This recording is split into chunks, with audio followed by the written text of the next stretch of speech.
You're watching NBC Augusta. Good morning. Coming to America, the president of Iran arrives in the United States today, but his controversial visit is stirring up outrage. Should a man who supports terror be welcomed at one of America's top colleges? The heat is on Hillary, why some Republican candidates are treating her as the woman to beat. And debit donations. Forget the collection basket and grab your ATM card. One pastor makes giving a whole lot easier. Today, Sunday, September 23rd, 2007.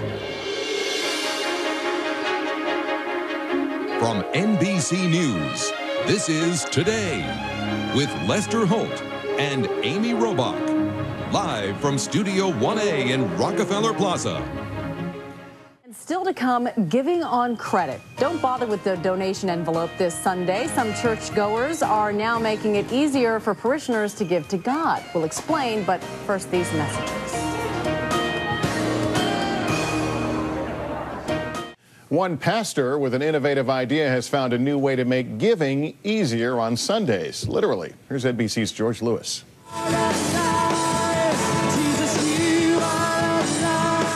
At the Stevens Creek Church in Augusta, Georgia, however we choose to give today, this familiar ritual is now being augmented by this, something called the Giving Kiosk, where you can use your debit card. Don't go to church without it. All of our worlds are different. It's the brainchild of lead pastor Marty Baker. The first year we had it installed, we took in around $100,000 on the unit. But the second year, people started to warm up. Warm up indeed. Now the church has 3 kiosks that could rake in almost $250,000 this year. Pastor Baker has also started Secure Give, a for-profit company that installs the kiosks in other churches.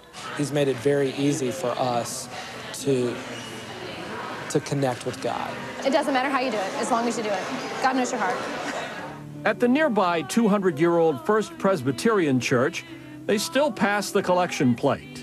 God will never leave us or forsake us. As Pastor George Robertson debates whether to put a giving kiosk in his church lobby. I confess that my first reaction when I heard about the giving kiosk was somewhat resistant, because I'm 41, but I'm an old fogey. Live from Financial Peace Plaza, it's the Dave Ramsey Show. Dave Ramsey, talk show host, financial advisor, and practicing Christian, says the biggest problem with the kiosks is that some of them accept credit cards. We've got to be very careful. A, we're not going into debt, and B, that we're having that spiritual connection when we do our giving. Many churches using the kiosks say they'll only accept debit, not credit cards, trying to make sure that people are giving within their means. For Today, George Lewis, NBC News, Los Angeles.